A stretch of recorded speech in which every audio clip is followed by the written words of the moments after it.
Welcome to this episode of Interesting Lives of Ordinary People. That this podcast is really conversations with people that I think are very interesting, and I'm here to share their story with you all, and also to help us all notice what's unique about us, because we're all unique and we all have an interesting story. So today's guest is Partha, who I've known for probably about 6 or 7 years now, and Partha has a very, very interesting story, and I don't have a very long introduction for him, except to tell you that he is a basketball player. He is extremely resilient, courageous, and humble. And there's so many things about Partha that I think will emerge from this conversation. Before we kind of really jump into it, I would like to say if you enjoy this conversation, I would be so grateful if you like or put in a comment or just tell other people about this. So without further ado, Partha, welcome. Thank you for having me. So Partha, now I've given a very gentle intro about you and so much more. That's good enough for me. So much more of you and your story is going to emerge through this conversation. Mhm. But the first question I always like to ask Yeah. my guests is about a turning point in their life that actually brought them to where they are today. So could you please tell us about your turning point? Uh, I have one major turning point. It's kind of altered my whole life path. Around 2012, when I was 15, I sustained a spinal injury falling from sixth floor. Wow. Somehow I survived. And I'm like a low level spinal injury. And it kind of happened all of a sudden. And before my injury, I was just a normal kid, school going kid, doing fun stuff, just go to school, play some sports here and there, and was going with my life. And this happened. After that, for 2 years, I kind of got stuck in my home. I was in bed for 2 years, and I can't able to do anything because we are financially struggling, and we didn't have much family support. I only had my mom that time. I don't know what happened with my dad. Still don't know that time. But like some that kind of stuff happens in a family. Like everybody goes to a tough time, Yeah. and I've been in my bed for 2 years, and we don't know how to like get rehabilitated. And fortunately, we got a contact who helped me to go to rehab, spinal rehab. While I'm doing spinal rehab for 3 months, I started playing wheelchair basketball there for Mhm. therapy purposes. And I used to play basketball, like able body basketball. And I was like in a therapy, and I was like, asked them, like, can I play wheelchair basketball? They're like, yeah, like you can go and play. And that's the time range, like in 2016, 14, or 15, I don't know exactly. That's when wheelchair basketball is getting seen in India. Like they started doing some sports stuff in India and start playing there. After my rehabilitation, I went to finish my high school, started college, and in the meantime, I was playing with the club teams and playing with the state team, and eventually ended up playing in Indian team. So the the turning point I would say is that the injury happened being able-bodied to go to being a wheelchair user. I can still walk. I Mhm. used to walk that time. I'm a low-level spinal injury, but now I can't. I just keep using chair. I kind of basketball kind of helped me to get out of the house Yeah. Yeah. and helped me to travel everywhere, like different countries, playing with Indian team. And after that, it's kind of basketball carried me to where I am right now. You're 15 years old, life is completely normal up until that point, and then this happens, and you fell from the sixth floor. So did you have any other injuries? I mean, the spinal injury obviously was No, it's just a spinal injury. It just that's happened. amazing. Where did you fall on the road on the what? No, I fall on the grass, so I guess I Oh, you fell survived. on the grass. So that Yeah, saved you a little bit, I yeah, suppose. a little bit. Yeah. Hmm. Yeah, amazing. I mean, I just can't even imagine what that must have been like for you as a 15-year-old and for your Yeah. mom as well. So 2 years you were pretty much in your bed, not Hmm. much help. And then what happened? Who did you meet? Mm. Um, we had a organization in my hometown, like a social worker, non-profit organization, and he was finally injured too. I ended up having a contact of him, and he recommended me to go to the rehab center. Then I went to rehab center for 3 months after 2 years. So that happened. It's kind of weirdly it happened. It's like 2 or 3 street away from me, where I lived in my village. There was my relative, spinal injured. He was not living in a village. He was living in a city for 2 years. Like nobody knows what really happened to me. Like some of them thought I'm still in a village. Some of them thought I'm probably gonna die. Eventually, I end up meeting my relative who was also on a spinal injured, and he's the one asked me to contact the person who's helping people, spinal injury people in my town. And via him, I went to rehab. I was like, for 2 years, how come I did not find a guy who living like 2 street, like 3 street away? It's kind of maybe. And also, it's my mom may know it earlier, but we didn't had enough resources to do anything. Like even though I went to rehab, I need to wait like 4 or 5 months to get admission into it. And also, we didn't have any money. Like my mom was working all day. I was just in a home alone. So it was really a rough time. So you end up working out somehow. So you were home alone. You got no siblings, or they were No, I'm the only no one. siblings. You're the only child. Yeah. I can just, yeah, I'm just imagining what that must have been like for your mother. So hard. And for you, what happened to all Mhm. your friends? Did they kind of just melt away when this happened? Mm, And uh, some of the high school friends, they don't know what happened to me for a long time. And there are some friends in my hometown, like village, and they come and see it like here and there. But I refuse to see everyone because I was in a bad situation, like bad stage. Like just staying in bed all day for like a year, pretty much, just yeah, doesn't give me a right mindset to see everyone, I think. Uh, yes, yeah, my family relatives, like who are part of my family, like helped me out, like helped me and my mom. And that time, my dad and my mom had some problem. He was not there, but he was kind of trying to financially help me, but was yeah, still rough. yeah, So, yeah. So rehab was the turning point in terms of you, getting the help you needed. yeah, yeah. But also, I'm really interested about the discovery of sport. So Hmm. tell me a little bit about that. So is that a normal part of rehab to get people into sport, or was that something that you decided you wanted to do? It's a funny story. It probably right now, yes, part of a rehab, but when I was in, can I mention the hospital name? Yeah, of course. Yeah, it's called Christian Medical College in Vellore. Oh It's one of yeah. the biggest. It's one of the biggest. So I went there in a rehabilitation. First month was really rough because I was in really a bad shape, and the therapist are trying to help me out. It was going good, and they had the basketball court. They only used for meetings that time, and Mm. I was a kid, and I was so curious, like it's like what I can do, like to go play. And it's like if you want to play, nobody plays because a lot of spinal injured persons at that time was a little older than me. So Yeah. I was like 16 or 17. So I was Yes. really curious. So in structure, we have a like structure I can lay on and I can move myself. We have big wheels in a side. So I went in there. I asked my therapist to come, and I just keep on shooting. They rebound for me, and eventually, after 2 months, I went to started sitting in a wheelchair. So I sit in a wheelchair and I started shooting basketball and stuff. And slowly, everybody started coming playing there, and it got fun. That's how I started playing basketball in rehabilitation. But Oh, now it's a part of rehab, I think, because eventually after I left rehab, there are a lot of other players, or like not players, other spinal injured person. So they started a team uh, to represent just spinal injured people. yes. Yeah. So who rehabilitated from there.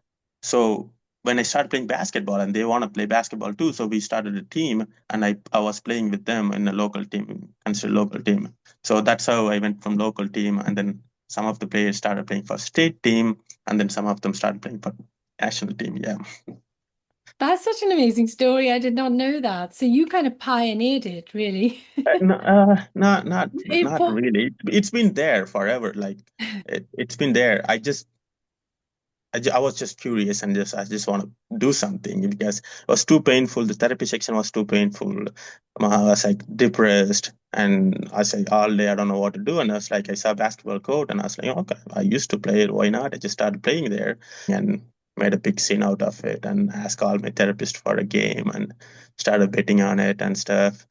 So I used to say like if I make free throws, you're not gonna give me hard time in a training, like in a therapy section, blah blah blah, like that. So it made it more fun. Therapist really helpful that time to our team. So they financially helped us, gave resources, gave the arena to play. So a lot of things happened because of the rehabilitation center there at that time.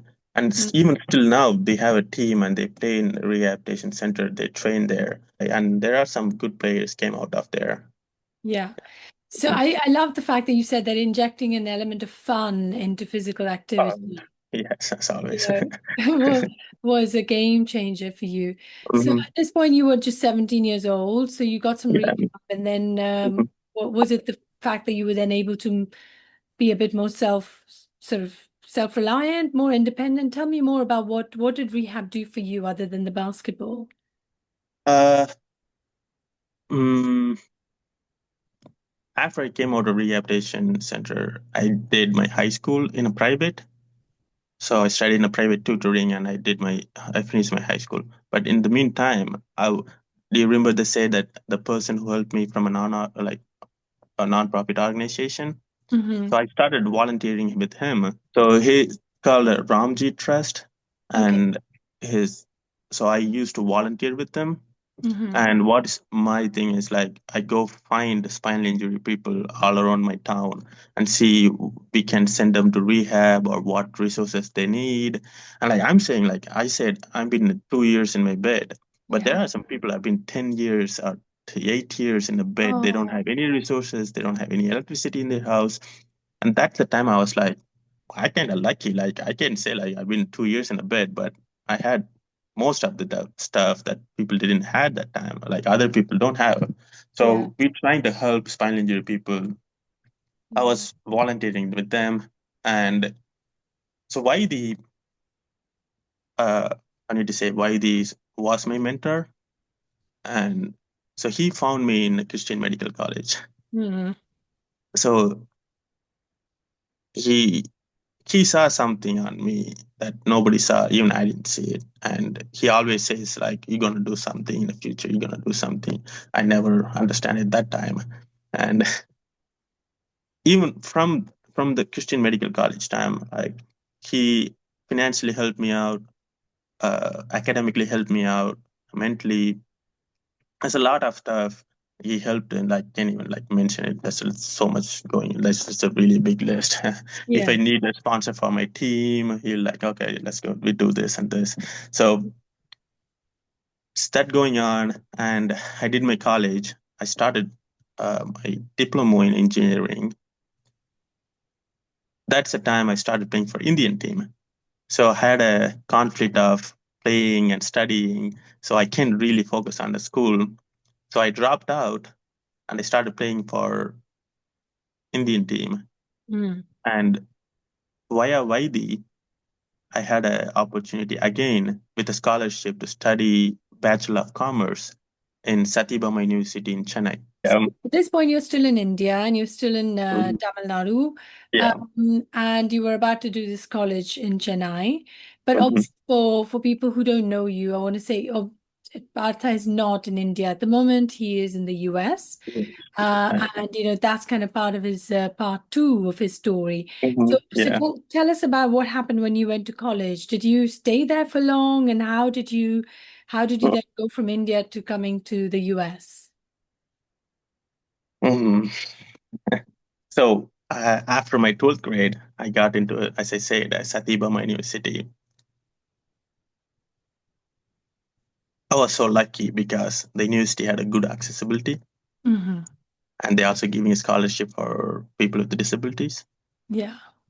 And also they had a really good sport teams, like all the teams, like cricket, basketball, volleyball, whatever you say. And the basketball is really famous from the college. Like Hmm. their team is really good. They had an indoor practice, indoor court, and they also had outdoor courts, couple of them. And luckily, uh, the college president was really lenient towards sports.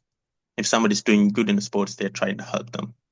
So I was feeling so lucky because I can study and also play basketball in the Yeah. meantime. So I was staying in a dorms, like a hostel, we call it. And I also had a couple of my friends who are also spinal injury as a roommates too. Yeah. So so that kind of helped to go through that. So I go to college every day from 8 o'clock to 4 o'clock, come back to room 4:30. I go to basketball court, just train alone every single day.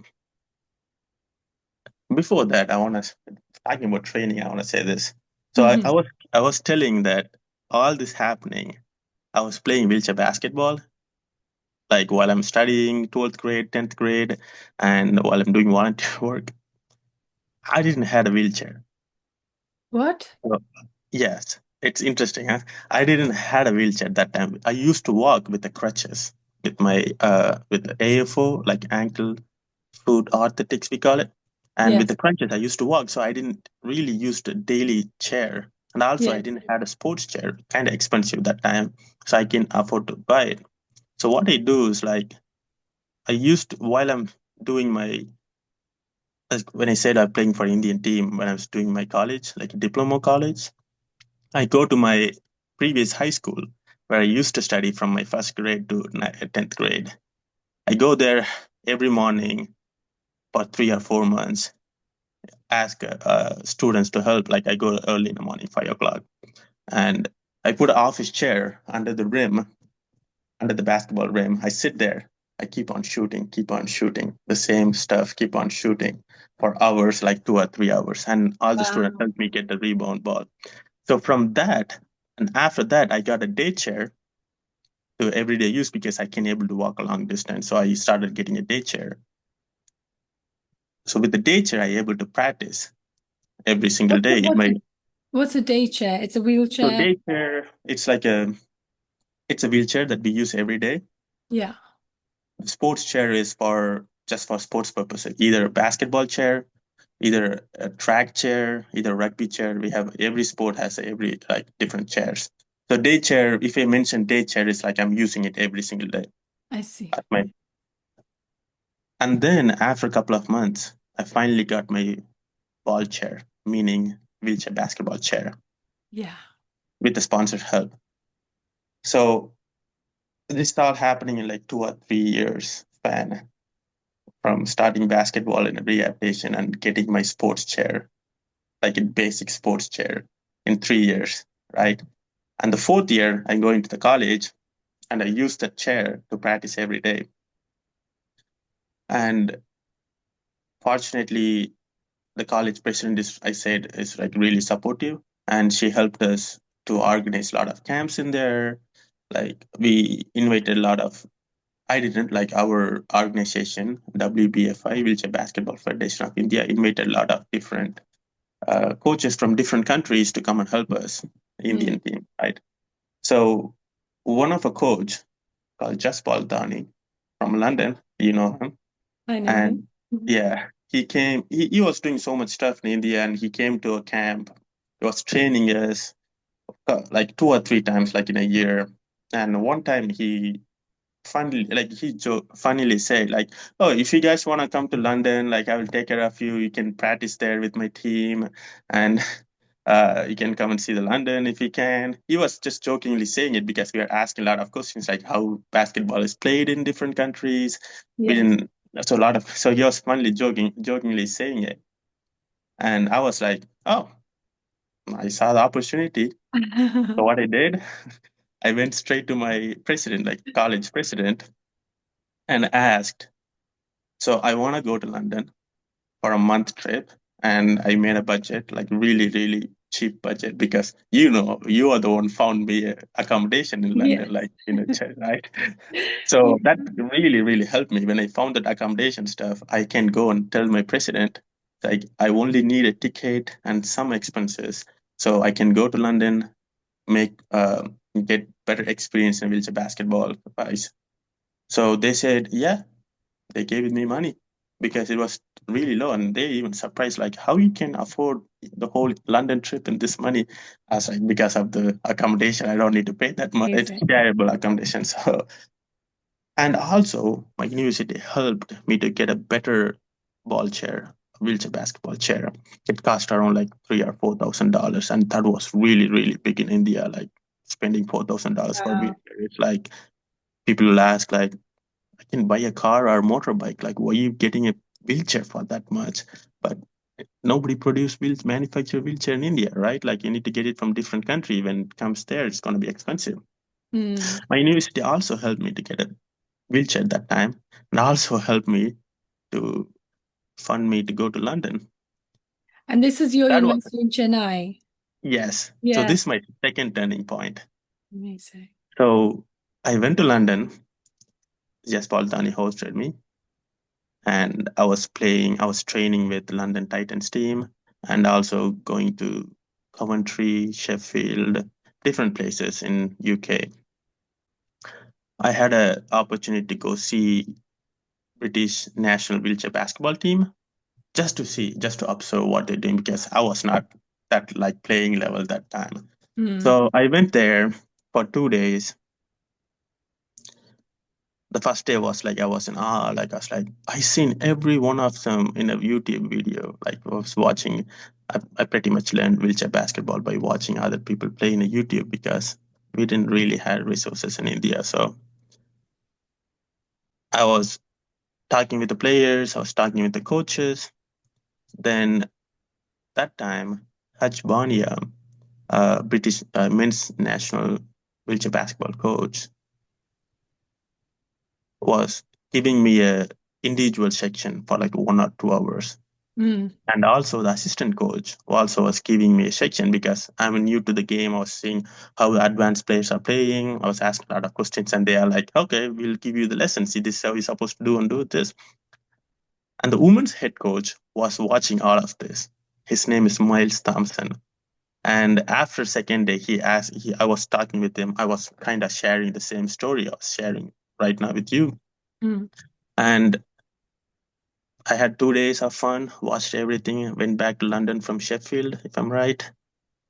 And a couple of days later, I get a recruitment email from Alabama University, University of Alabama in from United States, right? Yes.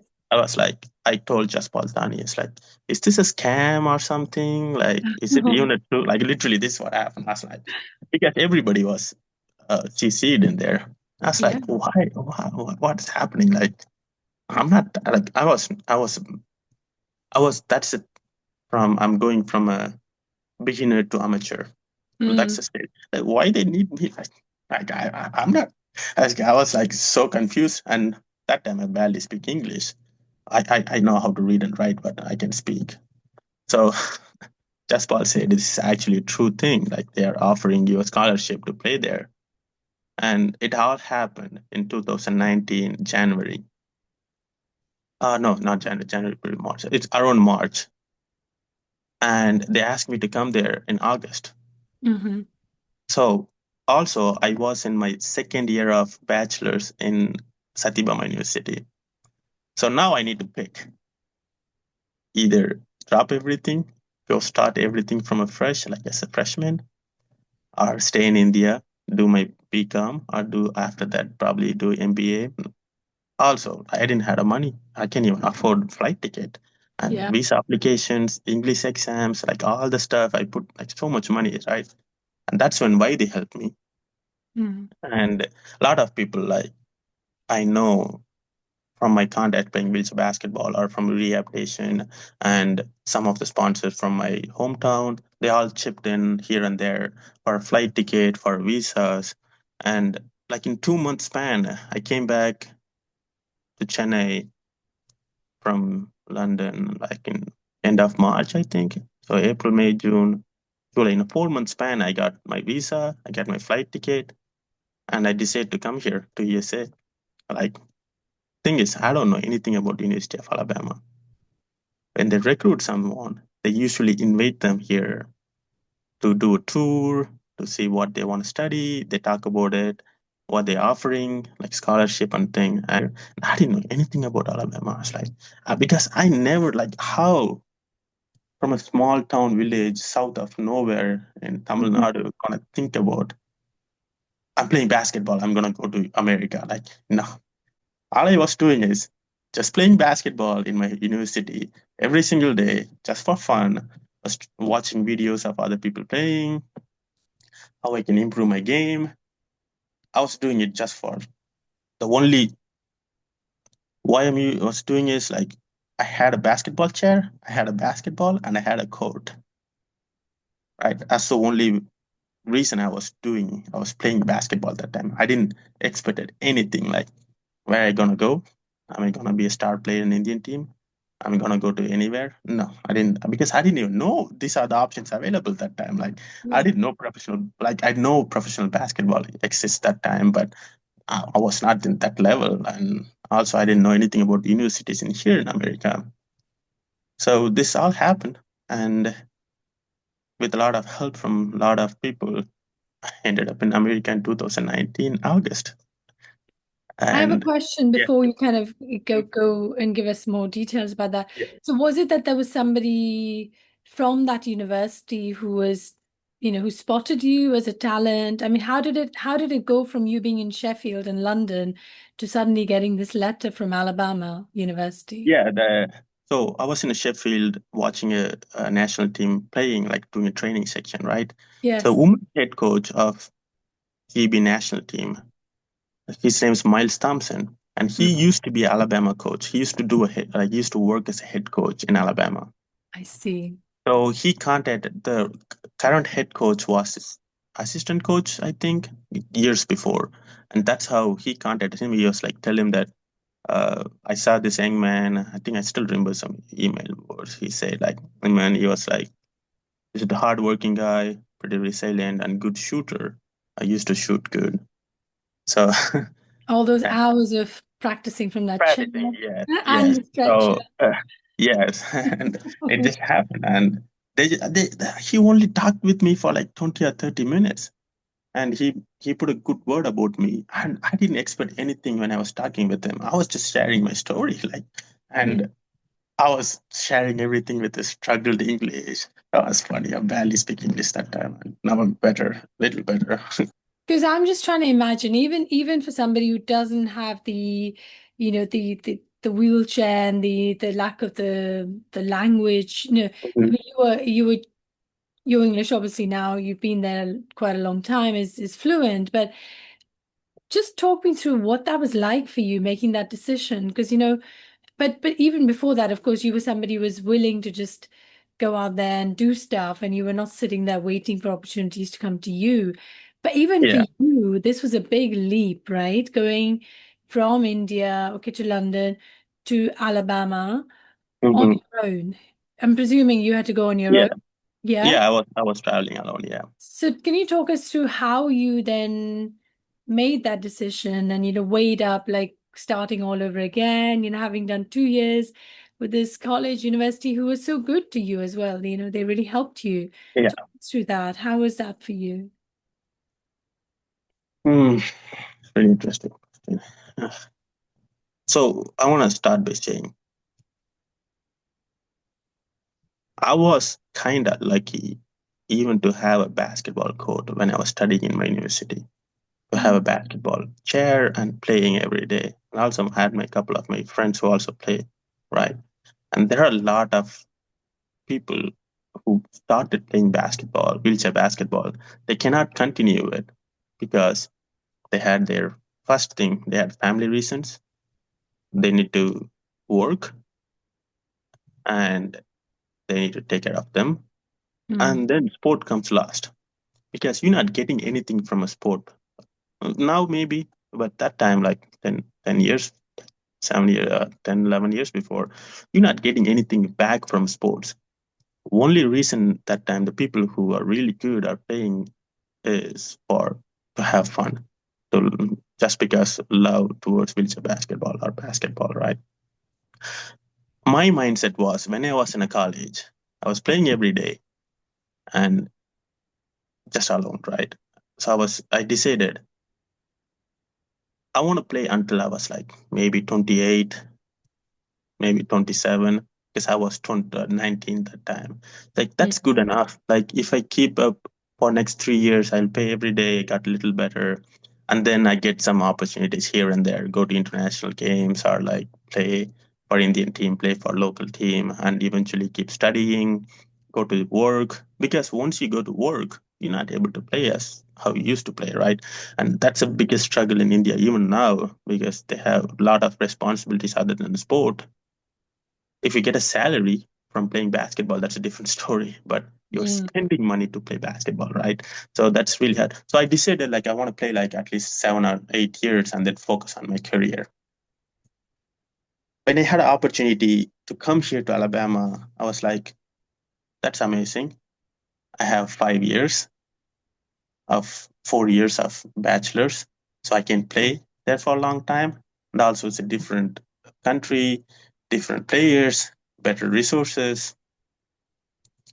And all I was worried was financial situation that time. Even though I had a scholarship, there are some other expenses. You need to get a book. Some way you need to do a rent if you're living alone, like in a house. So there's a lot of other small expenses. It's in the dollars, and it's obviously expensive than rupees, right, in India. So that was my first like thinking about like how we gonna face this. So that's when my mentor Vaidi came in and I was like, just go there. We'll help you out. Every month, he'll give me some money. Like I ask his friends to give me some if I'm really struggling. So that gave me some like courage to come here. yes. And I also like I always love traveling. I don't mind traveling. I was in my mind I was like wherever I go I can survive. I'm pretty adaptable. People like me. I'm pretty patient, pretty nice to people, helpful. So I was like, I always know that, like, even in London, I was like, I was living alone for a month, was seeing a lot of different people. Randomly, one day, I just go in a bus. I find out the buses are free there. So I just go in the bus. I didn't even know where I'm going. Just go to random stops and go all see all the tourist spots and come back, find a way to come back. So that's like more exploring stuff. I always like that. So also the coaches from Alabama also helped me. Like they really explained me well that what you're gonna get, how your life will be as a student athlete, and it was curious, right? You're like, and so, and everybody loves to go to America. Like everybody, like the only people come to America from India is like top students, like really study. They really need to study really like amazingly good to come here, get a Mm. scholarship. And I had an opportunity to come here to play basketball. I was like, not wasted. They're gonna pay for my school, like, right? Yeah. And after 1 or 2 months, like it's also hard for to leave a family for a long time. And I didn't know that time the COVID is gonna happen. So it, and people eventually made me realize like what is the advantages of coming here. The only worry I was at that time was how are you gonna survey with my English? I can speak that time, like okay, but I eventually end up learning it here. And the only worry was financial situation that time, but people helped me out. A lot of people helped me out. What I'm sort of there's a theme here that I'm sensing is one is there's something about you that is so kind of uh there's not an ounce of like self-pity. I love that about you. You know, you're just going in, and I love that you're curious, and you're not shy to ask for help if you need help. Yeah, And I think this is a thing that a lot of us don't always realize, that people love to help, but most people won't just come and just offer it to you. You have to ask. and you Yeah, have to ask, obviously nicely. That also helps. obviously. Yeah, but I think if someone can help, most people want to help, right? And I think for you, it seems like you learned that fairly early on after those 2 years, obviously, that you spent in bed, not Yeah. knowing what was out there. It feels like when you went into rehab and you discovered that there were so many kind people who Mhm. were willing to help you, you really embraced it with such gusto, that it almost feels like people just emerged from nowhere to help you and support you, right? Yeah. It's so I still, beautiful. Yeah. yeah, I still feel sometimes feels unreal, like Mm. how the people came into the connection just by playing basketball, how much it like gave me exposure to people. And every time we go to play a tournament, seeing different people, going to different cities, and to go there, I need money, right? And my team needs some money. Everyone in my team go ask for help from sponsorship, and like in India, like it's you can't. People say like you can be independent, but being in a wheelchair, it's really really hard in Yes. India. Either accessibility wise, either financially, need to be dependent on somewhat dependent on to some extent. Like if I'm sitting in a home all day, like just watching TV and eating food, and I don't need to worry about it. Somebody giving, my mom or my dad's giving you money. I don't have so much money in a bank account. I don't need to worry about it. But I need to earn that, and I need to find a way to earn it in the future. So I need to do something.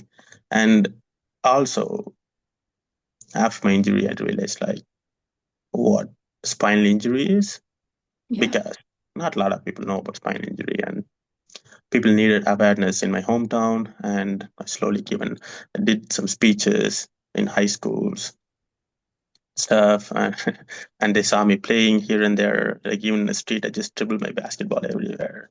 So they see it, like I said, they were curious, like how you're fall from sixth floor, being in a bed for 2 years, and you end up having a wheelchair, and you're playing for Indian team, and you're playing basketball, how you can be like energetic and like be fun about it. And I was like, well, it seems fun for you, but it's a struggle for me. Like this is the only way to get out. Like the basketball is the only tool I have to get out of my house. If I stay in a house, I'm not going anywhere. Yeah. Right? It was a struggle. Like every time you travel was a struggle. It I think that's important to talk about because, from everything you've said so far, and because you've got such a positive outlook on life, and you got this lovely smile as you talk about it, it may seem like, oh, it wasn't so bad after all, like people just turned up and helped you. But can you maybe just give us a couple of examples of the things, the challenges that you obviously you faced when you were younger, but would you continue to face, and how you actually overcome them? uh, oh let's go. I start from me being in a bed for 2 years. Mm. The only reason I survived is my mom. I was trying to do some wrong, like trying to make some wrong decisions to end my life, that kind of situation. But my mom was there being confident, and like she never treated me like I got injured or anything. She always treated me like how I was used to be. Yeah. And that's kind of scary though, honestly. If she gets angry, she gets angry. And I was like, it doesn't matter I'm in a wheelchair or not. Like it's all for all moms, their kids are always gonna be kids, right? Yeah. And that kind of helped me to push. And she was having a lot of mental struggles, financial and stuff. And in the meantime, just helping me too. And that's that's everything started like, right? For 2 years, I was first couple of months, I was so angry in my bed, like I can do anything. I need to ask and ask and ask over and over for food, for water, for everything, right? What it do, eventually you get patience. Like eventually you learn how to be patient, right? Mm. That's what I take it from that experience. Like If somebody getting angry at me, I was like, be patient, because I was angry at someone when I was can't able to do something, and I know the feeling of it. So it kind of helped me to learn patient Yeah. and helped me to respect every single help I get and be grateful out of it. Like Yeah. the gratefulness came after I was being a volunteer, seeing other people even struggling more than me.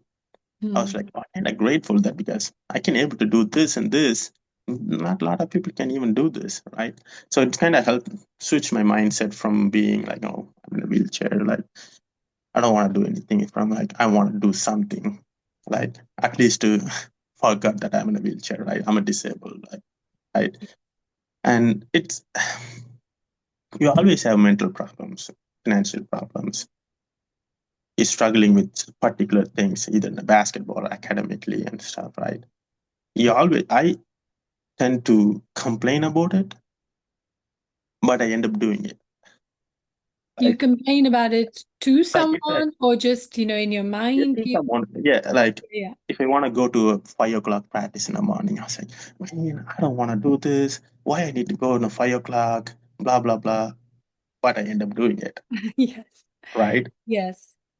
But the complaining goes to my close friends, my roommates, my teammates, right? Yeah. Same thing back home. It's my friends. Like, no, I didn't have many friends. It's my relatives. Yeah. I go and ask of something. They tend to help me. And back home, I didn't know about the mental struggles. Struggle is a struggle back home in India. Like, you cannot separate financial struggle, mental struggle, being disabled. Everything is same. Yeah. I was thinking like that. But when I came here, I learned about mental health, how to take care of your body, how to be a student athlete, like because you need to study and play in the meantime.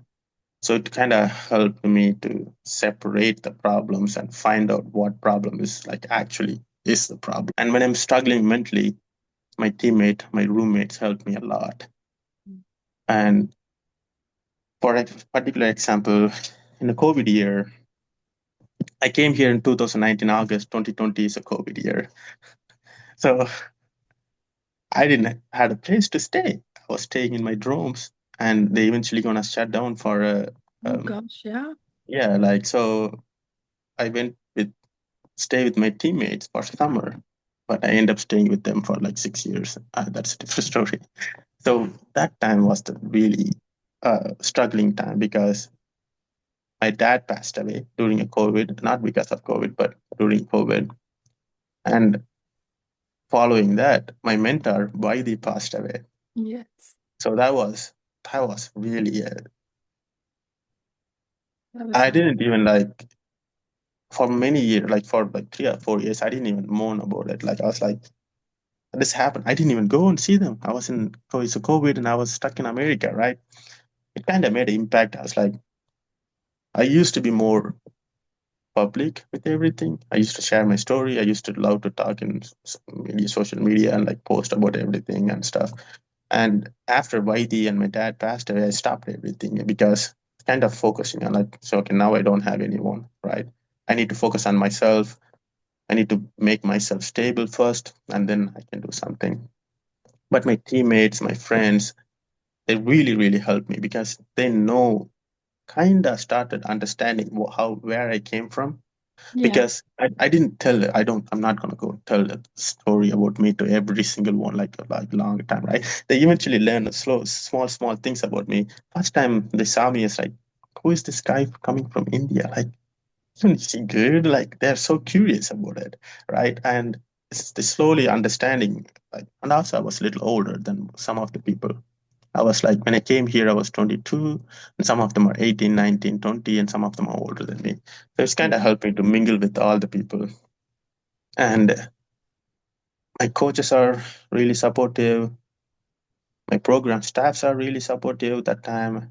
And my roommates, my teammates, obviously, they're going to support me anyway, like either financially or food wise, anything, they'll help me out. I still don't own a car. For this many years, I never owned a car. So every single one of them in my team here or there, gave me a ride to classes, ride to practice, ride to different city or something, right?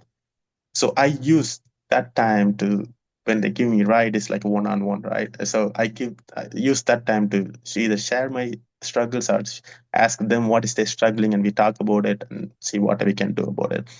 Yeah. As you said, like there's a lot of people came in, they don't directly impact me, but somehow their presence impacts in my life. Like Yeah.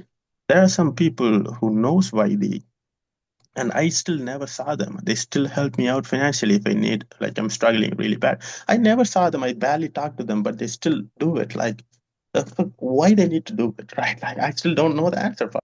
They don't need to help me, but somehow people help me, right? And Yes. I really believe the connections like I have with the people, like so. Some say like how I overcome stuff. I think it's the connection around me, the people around me.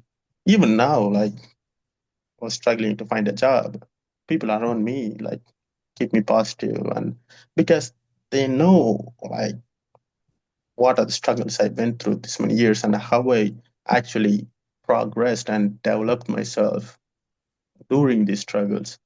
So even though I don't believe it, sometimes they believe it, and they told me like, say, "You did this, man. Like you can do better. Like you can do a lot of stuff, but you already did this much." So Yes. it's either a motivation or either a support or it's just sitting near me and talking with me. It helps. Like there's a lot of different ways people help me. So Pre the accident, mhm. the version of you, if you look back and look at him, the 14, 15-year-old kid, obviously still young, was he quite different? I mean, how have you changed as a result? Obviously, it's a profound change, but in terms of your personality, the things that you now do almost as part of you, the curiosity, the goofiness, the willingness to ask help and help others. Were you that person even then, or did something fundamentally change? It is fundamentally changed somewhat, but I can say I was not normal high school student like others. I was little, say, naughty, I can say, or troublemaker wherever I go. Yeah. And somewhat, I think the injury actually helped me to get better, like either emotionally or mentally. But before my injury, I was not same. I never had a patience. I always angry. I never listened for an advice. I was 15 years old, like so. I was do whatever I want to do. You were just a kid. Uh, it's just a kid, but Yeah. it's kind of a little extreme kid. I would say I was a little like I did a lot of troubles. I can say that, Yeah. and that's also was played a big factor what happened. And after my injury, I started playing basketball, all the stuff. And the people who I know in my village, they actually started seeing it. I was like, well, he's actually doing good. Like what he was doing before was nothing but nonsense. And now he was actually doing something like more productive and like doing something for community and doing something for him too. And like people actually started like seeing that. Yeah. And now last year I went back home after 6 years, and a lot of people like seeing me as like more respectful. Even I'm got older and stuff, and the way I talk is different. But like a lot of like people in the village tend to remember all of the kids like childhood because we are there. Not a big village, small village. Everybody knows everyone, right? And they started seeing me like it's like they understand me. It's like you've been there for this many years. Played something. They don't know anything about wheelchair basketball. They know and play something. You Mm. played for that many years. You studied. You're done with your degree, and also you've taken care of your family for this many years. Not just your mom. The people around you, if they need something emergency, like. And I was like, oh, that's. I don't know. I would have able to do all this stuff without an injury. I don't see the alternative. What happened if he didn't have an injury? I don't see it. Like I for sure know that I won't be here. Probably Hmm. not talking with you. That's yes, it's such an interesting way to look at it, isn't it? I mean, because the Yeah, injury is just such a terrible thing, but yet yeah. something so profoundly positive Hmm. came out of it. And I think part of it's your own attitude towards it, not just sitting there in your anger and in your sort of disappointment. You're like, okay, well, this has happened to me now. I just have to get on with it and find a way to make my life good. So I just want to quickly talk about, the last time we had a Hmm. conversation, obviously you were looking for work and you were a little Yeah. bit anxious, understandably, about what was going to happen. And, we talked about, listen, look how far you've come. Look how you manifested this, maybe without even really thinking you were doing it. Hmm. And you can do that again. And you did. So, Yeah. congratulations. That's Thank you. amazing. And does that give Thank you. you some stability? And, tell us a little bit about what you're going to be doing now in terms of work. Um, I just accepted an offer for an academic advisor in my Mm. university. I'll be advising students what classes they take and like what they want to do during their college years. So, like people always ask me why you want to stay here. Like either is America is good, like yes, obviously, like some of the lifestyle, especially for people in the wheelchairs, like it's really helpful, right? Yeah. Go play basketball if you want in a rec center. You can play anything you want. Like pretty much accessible wherever we go. Yes, but also I told you like a lot of people help me. I cannot go and help them back to some extent, right? Yeah. Like because they didn't expect anything from helping me. They didn't expect anything back from me. All they want is me to do good, right? Yeah. And I was thinking, being working here, saving some money or something, like I have good influence back home, people who in needs, I can help them somewhat, whatever I can able to do. And I did a lot of stuff, but that's also one of the things. And hopefully some developments, wheelchair basketball or individual developments. Either I can help them with their tuition or something like right. It maybe like if I go back to India, I can sustain myself. I'll be good. Like me and my mom will be good. But even if I'm here, I can do a lot of stuff with a lot of people around that. Like just not my mom, like all my relatives, all my teammates back home can do something here and there. So that's one of the reason I want to stay here for a long time. And all the contacts and all the friends are here. I didn't have much in India. Like all I had is my teammates in India, right? So it made sense to stay here for a bit for me. So that's why I was like really stressed about getting a job. Now I got the job and it's my university. People I know who like people I know before also gonna work with them. So really looking forward to it. That's amazing. I'm so happy for you. Thank you. And just my maybe final question to you. So the sense I've almost got so far, obviously, you're still very young. You still got quite a lot of life Yeah. left. Is it doesn't feel like you necessarily went from one bit to the next, having this big plan about what you wanted to do. The main sort of mantra for you was like, I love basketball. I'm gonna enjoy it. It's my way out of, um, whatever sort of mental prison this injury is Mhm. creating, and you were kind of enjoying that.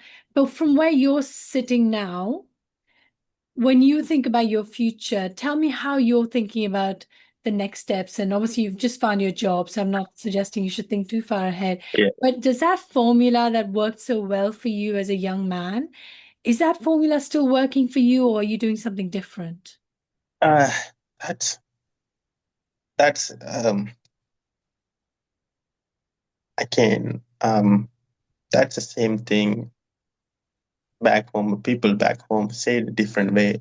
They'll try to compare everyone's life in India. It's common to do that, right? I'm it from the start. It was a little different for me. As Yeah. like every step was different than like the people in my age, like my guys in my age back home. They are married, have to like stuff. Some of them are settled, some of them are working in different countries. Like everyone is different. They have houses and stuff, right? For me, I always kind of felt like I don't have much options, and less options I have, I tend to do that better. When I came here, I didn't have the option to go back home. I only had option when I in the COVID year when my dad passed away. Other than that, I was like never want to go home. Every summer I was keep training, get better and better. Every step was like I only had that one option: play Mm, basketball or go to school. Like every step was just one. At that time, what I had in front of me, I would just keep doing that. I mm, didn't think about like, oh, I'm gonna do this. I'm gonna do volunteering, so that's gonna lead me to this. No, I never thought about like that. It's just like even here, like I did my 5 years undergrad, and I didn't thought that I want to go do my masters. And I was like, I had an opportunity to get a scholarship, and I was like, okay, I'm gonna do my masters, mm. right? And I spent like 7 years. Like nobody spent 7 years in a college. They usually finish in 5 or 6 years, and I didn't pay a single dime. Like I'm not in a student debt or anything. So it's a less options sometimes better, and just focus on what's in front of us really helps, I think. And that's what I did. I just don't worry about much and just used to be like at least 3 years or 2 years before I was like I would say like I used to say I don't give a fuck. I just keep doing whatever I want to do. Like I used to say to the guys like I don't stress about much. If we lose the game or win the game, it's still same for me because I love basketball. Regardless of winning or losing, I still gonna play the basketball, right? Yeah, And this my teammates struggle to understand that like how man win to win every single thing. Not like that. Like where I came from is like you're not gonna win everything every single thing, man. You're gonna lose a lot. You win some. So I understand it very early, and it kind of helped me to ease into everything. Also, I can't able to do a lot of other stuff. Like I can't able to travel because I don't have money. Even though I yeah, have money, I need to save everything, need to send back to home. Yeah, like small responsibilities. When I came here, I didn't have much responsibility because I had my dad taking care of my home. My mentor was there to send me financially or doing some mentally stuff, or what to say. After they gone, it kind of responsibility changed to me, and like I need to do all the stuff. And after I turned 25, 26, I was like, oh, what is next? I had to think about what is after college, what is next? And that kind of put me pressure into like say, thinking too much, overthinking, getting depressed because I kind of cared about responsibilities. But if I look back, I've been carrying responsibility all the time. I never thought about it. The once you're thinking about it, I was like everybody said that like once you started thinking about it, you feel like, oh my God, you're getting old. You need to do this and this and this. It's kind of feel weird to take a risk now. Rather, I was 20 or 25. I'll take a risk. I don't mind. I don't think about like whatever comes after. Hope only good thing comes after. Now it's hard to take a risk. Like, you want me to stay here?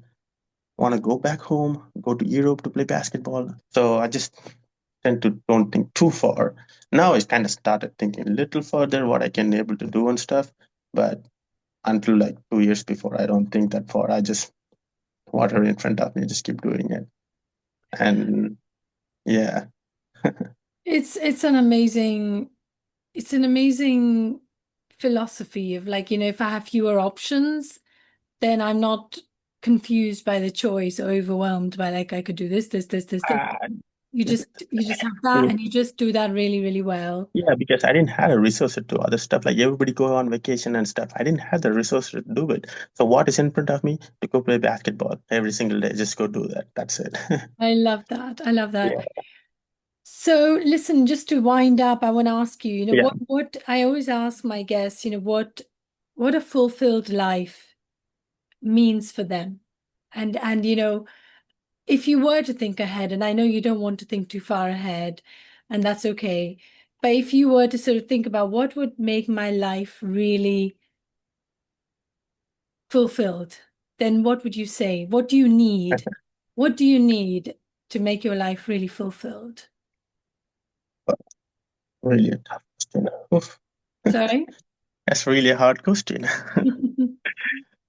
I'm thinking about what to eat for lunch, and you're asking about life, and it's really so. I didn't mention this whole conversation because not a lot of people know that I'm also blind, like legally. No.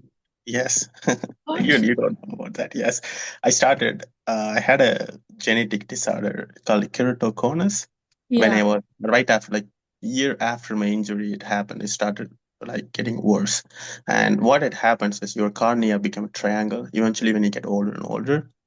And you can do surgeries to stop the progress, but you can't fix it. So I used contact lens and either one eye or light. I'm like blind in this eye and I use contact lens. The whole time I'm playing basketball from the start until now, I'm like 100% blind. Oh my God. Either I can see from this eye with a contact lens. If I don't have a contact lens for this eye, I can see from this eye. Not a lot of people know that, like, because I don't usually say that. I've usually forgot about that, like what I have. And this is this is also the biggest. I I'm would say struggle. I started. I can't believe, like, at the end of this conversation, you just dropped this as if it's like nothing. Oh my God, It Partha. it it it it made me see a lot of things different because I cannot do some certain stuff that people are able to do, and that I tend to not do that. So just don't go swimming, don't go seas, don't go to like a lot of stuff. Don't go like party until 5 o'clock. Did some before, but not every single time. Like some of the certain, like I cannot drive. That's the reason I don't drive. So these are the limitation, but somehow I'm decent in basketball and whatever sports I play. So it never stopped me. Like always made me to how I can adapt to the situation. Like so after 5 years, I didn't had so my progression was getting worse, but when I came here, it was not that bad. And the program really helped me. Like my adapted athletics program really helped me to overcome the situation by getting me a proper contact lenses, like a really, really expensive lenses. It's like 3 grand or 4 grand contact lenses. They helped me out the whole time. They're really helpful. That helped me to, but I cannot wear two eyes because the one is getting worse than one and it's going to, and after 5 years I started seeing like 5 basketballs and 5 rims while I'm playing. So So that's it. how do you still play basketball? that, How do you know I when start to shoot? like I can see like with the contact lens I can see, but still like blurry images, and I got adapted to it. Like I just started, I don't worry about too much and it's kind of worse situation. Like it's not like I can go back to being normal. Like I'm blind for life. Like not a lot of people know about that.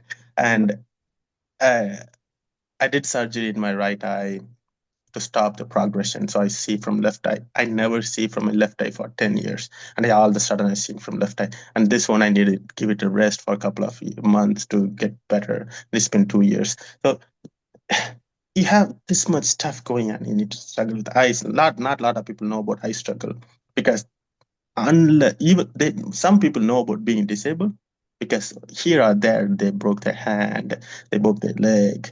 And it's like okay, they're in a wheelchair. Here in America, being in a wheelchair is kind of common if they're in a hospital or like after getting small injury and stuff. Somewhat they can relate it, right?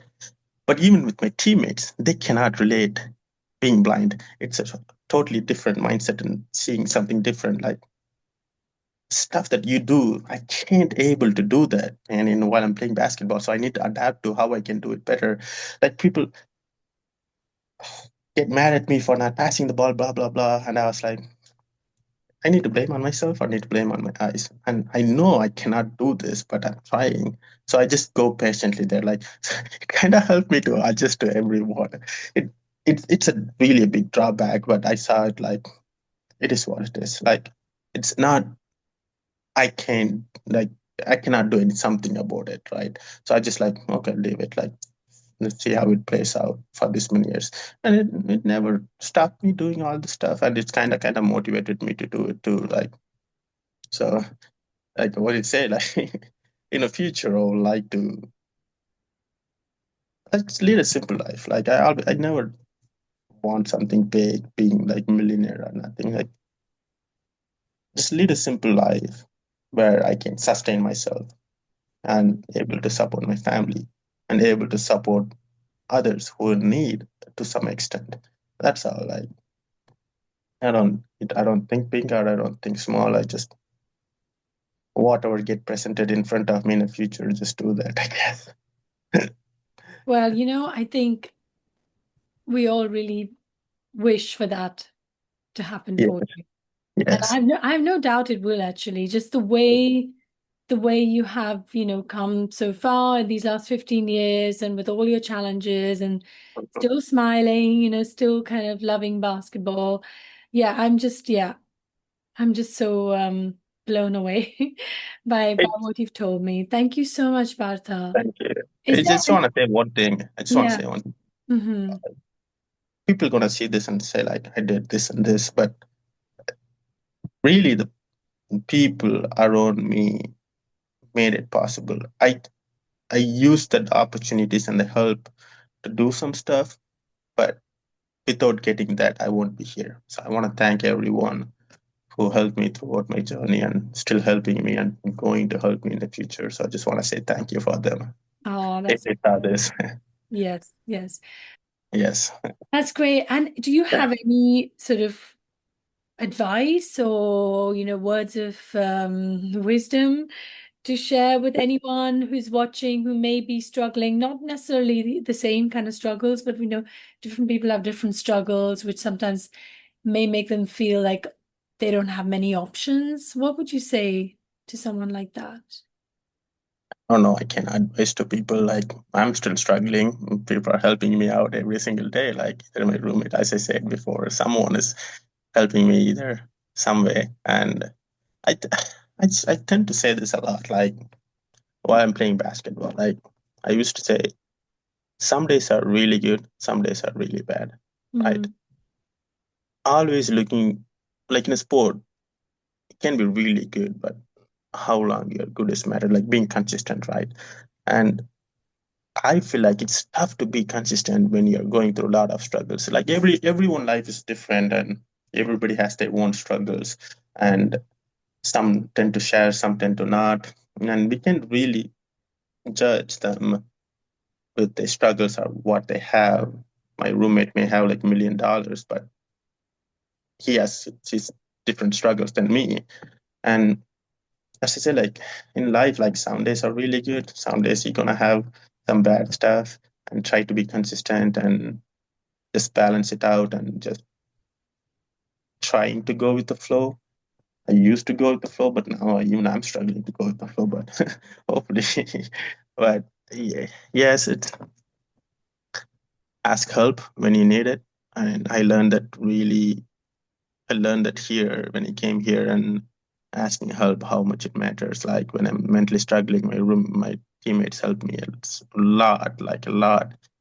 That's the only reason I opened up them. Like if I didn't ask help, I would have been a struggle. And yeah. yeah, help and try to be grateful. That's a really big thing. Yes. And people sometimes forget how far they come and forgot who all they helped. It's sometimes really tough to remember everything, but need to be grateful for somewhat what you do. And all this happened, right? There's one person always behind every turning point, right? The main reason I came to America is because Just Paul. If Just Paul didn't invite me to London, I wouldn't be here. If my university didn't give me money, I wouldn't went to London, Yeah. right? If my mentor didn't help me to go through my high school, I wouldn't go to university, right? So there's a connection between everything, right? Absolutely. And there's one person playing in different team right now in America from India, and I'm the only one who really came out like 7 years before from India to play basketball, different country, and there are a lot of other people who are there in need, and people can really make a difference in someone's life. I'm a good example. Like good people made a positive impact on my life and put me here. And Yeah. keep doing what you do. Really proud of you. Thank you. It's been a long time. I actually shared my story, and I only do bits and pieces. And now I'm just can put it. Now I have an idea of like seeing back as like chronological order. I said, oh, Yeah. I did this much stuff. I said, oh, forgot that. I need to show something. Oh, of course. We need to show Thank you people. about that. Yes, yes. This is my everyday chair. This is the everyday chair. I wanna ask one question to you. Can you guess Yes. how much it cost? What your the wheelchair Yeah, you're in now? yeah, I don't know, $3,000 or $4,000. like $10,000. Wow. I didn't get it. A lot of different sponsors through my program able to fund me to get the chair. And it's a big part of us being spinal injury or anyone who's in a chair needs a really good chair, right? Even in America, it's kind of expensive. And Yeah, imagine in India how expensive it is to get a really good chair who's custom made, right? In this kind of stuff, people really needed it, like help. And a lot of new initiative been done in India. They're making new chair manufacturing for cheaper prices and better quality and stuff. But still, this kind of the help I would like to ask people who want to help me. Like, I need some money, not for me. Need to spend some, or you can. There's so many players who are really, really good basketball players, wheelchair basketball players, don't have wheelchair. Like they yeah. still using a really old outdated wheelchairs still now. They may need a wheelchairs, like, and it probably gonna cost 4 or 5 grand. So that's the kind of help I would like to ask the people. That's yeah, one very tangible way in which people can make Hmm. a difference, right? Yeah, It's great. All right, Partha, you look after yourself and thank you yeah, so you too. much. Thank you Thank so you so much. Thank much. you so much.